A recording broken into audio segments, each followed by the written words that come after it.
नमस्कार दोस्तों, मैं हूं मयूर परीख। देश में मोदी शाह ये राजनीतिक युग चल रहा है। बीजेपी हमेशा इलेक्शन मोड में रहती है। बीजेपी के एमएलए और एमपी बनने का मतलब है निर्भय भव। लेकिन महाराष्ट्र में आखिरकार ऐसा क्या हुआ है कि बीजेपी को अपने विधायकों को होटल में बंद करना पड़ रहा है। एकनाथ शिंदे को अपने विधायकों को होटल में बंद करना पड़ रहा है। अजीत पवार इन्हें अपने विधायकों को होटल में बंद करके रखना पड़ रहा है। आखिर जिन पार्टी से, जिन लोगों से दूसरे दल के नेता, दूसरे दल के एमएलए थर-थर कांपते थे, वो अपने विधायकों को भला कब से छुपाने लगे? बात दरअसल कुछ ऐसी है कि महाराष्ट्र में विधान परिषद के चुनाव होने जा रहे हैं और इस विधान परिषद के चुनाव में एक ज्यादा कैंडिडेट मैदान में है और अब वोटों की जोरदार हेराफेरी शुरू हुई है।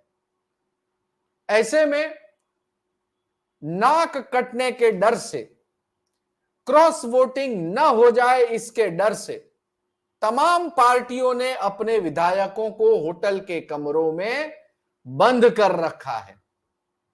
इस वीडियो की शुरुआत में ही मैं ये बात स्पष्ट कर दूं कि कांग्रेस पार्टी, शरद पवार गुट के विधायक और उद्धव ठाकरे गुट के विधायक भी होटलों में बंद हैं।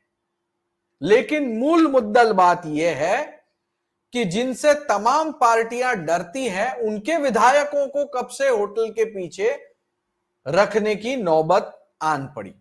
आज इस पूरे विषय में हमारे साथ बातचीत करने के लिए एक विशेष मेहमान मौजूद हैं। हमारे साथ मौजूद हैं वैभव पुरोहित। वैभव पुरोहित ये एक जाने माने राजनैतिक विश्लेषक हैं। कई टेलीविजन चैनल पर वो डिबेट शो में आते हैं और राजनैतिक मामलों में अपनी राय रखते हैं और अलग अलग मामलों में वो नॉलेज जो है वो अपना जनता के साथ में शेयर करते हैं। यूट्यूब चैनल, टेलीविजन चैनल पर आते हैं। वैभव जी, आपका स्वागत है हमारी यूट्यूब चैनल पर। तो वैभव जी, ये महाराष्ट्र में चल रहा है कुछ ऐसा कि एक विधायक एक्स्ट्रा, किसका पलड़ा भारी, किसका पलड़ा हल्का, क्या लगता है? देखिए, ये जनता की ताकत है। जब से महाराष्ट्र में विधानसभा के चुनाव तो अभी तो घोषणा हुई नहीं, लेकिन उससे पहले दोनों ही पार्टियों में ऊपर आगे पीछे होने लगे हैं। पार्टी शिवसेना जो शिंदे गुट की है, अजित पवार कैंप है और बीजेपी। जो रिजल्ट जो है लोकसभा के, उसमें जो क्लीन स्वीप जो की है एक तरह से महाविकास आघाड़ी ने, उसके बाद कई विधायकों में ये टेंशन है कि हमारा आगे फ्यूचर क्या होगा, क्या हमारी सरकार आने वाली है। क्योंकि मैं बता दूं, 153 सीटों पर महाविकास आघाड़ी आगे है और 132 सीटों पर एनडीए आगे है। तो ये दोनों का जो अंतर है, इसी वजह से जो खलबली मची। और ये जो विधान परिषद के चुनाव है, ये गुप्त मतदान होते हैं। इसमें पता नहीं चलता है कौन किसके लिए वोट किया। इसलिए विरोधी खेमा जो अक्सर जो घबराया हुआ रहता था भारतीय जनता पार्टी से, इस बार सत्ताधारी पक्ष में वो खलबली मची हुई है और जो विपक्ष है वो आक्रामक है इस वक्त। देखिए, विपक्ष आक्रामक है। एक अतिरिक्त कैंडिडेट जो है वो विपक्ष ने मैदान में उतारा है, मिलिंद नार्वेकर, जो कि उद्धव ठाकरे इनके पीए हैं। वो अब चुनाव की बिसात में एक खिलाड़ी बन के उभरे हैं। दरअसल मुझे लगता है कि मिलिंद नार्वेकर के आजू बाजू ही ये सारी सीट घूम रही है।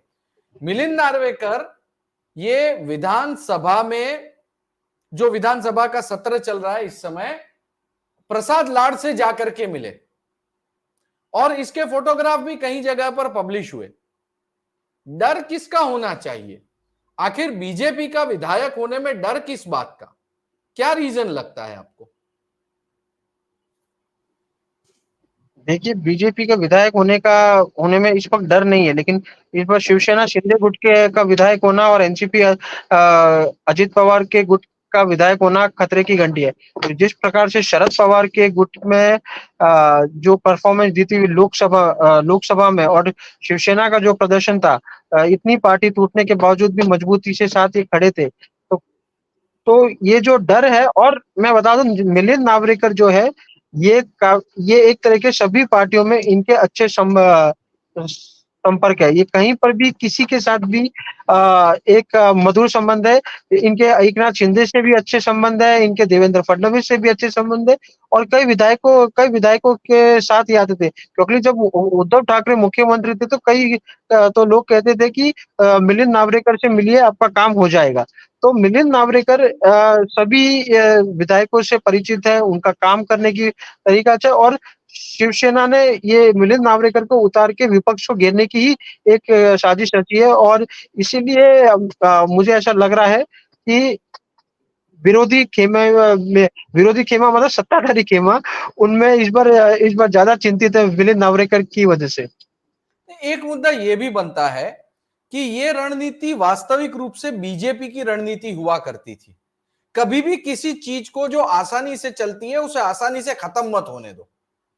हमेशा हमने देखा है कि जो अमित शाह हैं, वो अमित शाह ऐसी रणनीति चलते थे, ऐसी चाल चलते थे कि अगर वो 3 कैंडिडेट को चुन के ला सकते थे तो जानबूझ के 4 कैंडिडेट खड़ा करते थे। हमेशा विपक्ष को टेंशन में रखते थे, और विपक्ष वाले अपने विधायक जो है वो बचाकर कहीं ना कहीं कोने पे रख देते, छुपा के रखते थे, कहीं कोई ना गड़बड़ हो जाए। इसमें जीतना या हारना ये मुद्दा नहीं है, लेकिन मानसिक दबाव और सामने वाली पार्टी को, उनके नेताओं को बिजी रखना, ये एक स्ट्रेटजी है। और अब यही स्ट्रेटजी जो है वो साफ तौर पे दिख रही है कि महाविकास आघाड़ी अपना रही है। ये सिर्फ कॉन्फिडेंस है या ओवर कॉन्फिडेंस, वैभव?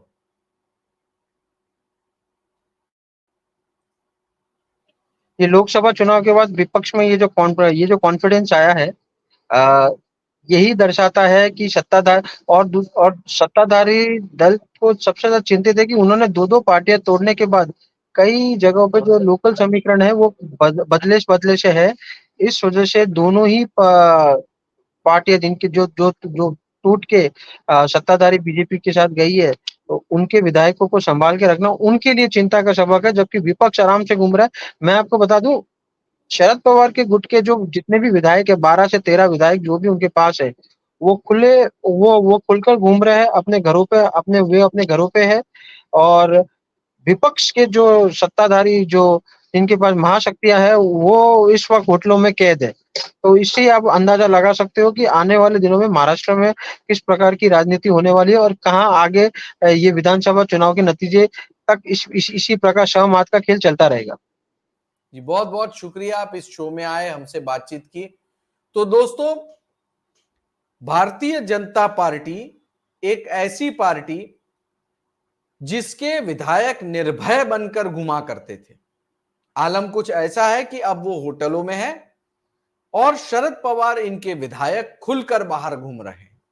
क्या ये आने वाले दिनों की राजनीति की आहट है, या फिर कोई नया खेला होने जा रहा है? जवाब बहुत जल्दी मिल जाएगा। विधान परिषद के नतीजे भी आ जाएंगे और फिर विधानसभा का चुनाव भी है। बहरहाल इस पूरे मसले पर आप क्या मानते हैं, वीडियो के नीचे कमेंट करें, वीडियो को लाइक करें, वीडियो पसंद आया हो तो शेयर करें। वीडियो अंत तक देखने के लिए आपका बहुत बहुत धन्यवाद।